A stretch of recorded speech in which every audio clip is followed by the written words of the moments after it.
মানুষের সঙ্গে থাকলে আপনি ভালো হবেন। যারা মনে করেন গীবত করে, আছে কি নাই? একদল মানুষ এসে বসলেই দেখবেন অমুকের দোষ, তমুকের দোষ।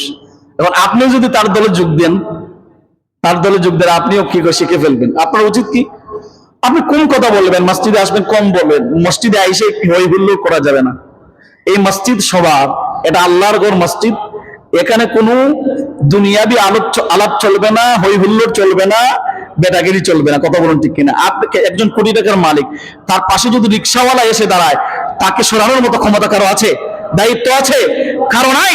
এই জন্য আল্লাহর ঘর মসজিদ, আপনার উচিত আমি মসজিদে প্রবেশ করবো, আল্লাহুম্মা ইফতাহ লি আবওয়াবা রাহমাতিক, আল্লাহ তোমার রহমতের চাদরে, তোমার ঘরে আমি ঢুকছি, তোমার রহমতের চাদরে আমাকে আবৃত করো। আমি যতক্ষণ থাকবো আদবের সঙ্গে থাকবো, যতক্ষণ বসবো আদবের সঙ্গে বসবো, যতক্ষণ বসবো, জুমায় বসলে আমি আলোচনা শুনবো, জুমা ছাড়া বসলে আমি তাসবিহ পড়বো, কোরআন পড়বো, অথবা মনে মনে তাসবিহ পড়বো।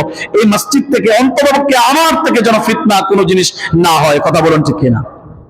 কারণ আমি মসজিদে বসে আছি, আমি আল্লাহর ঘরে বসে আছি, আমি নিরাই থাকবো, আমি নীরব থাকবো, আমি তাসবিহ পড়বো। কি দরকার আছে আপনার সঙ্গে কথা বলা?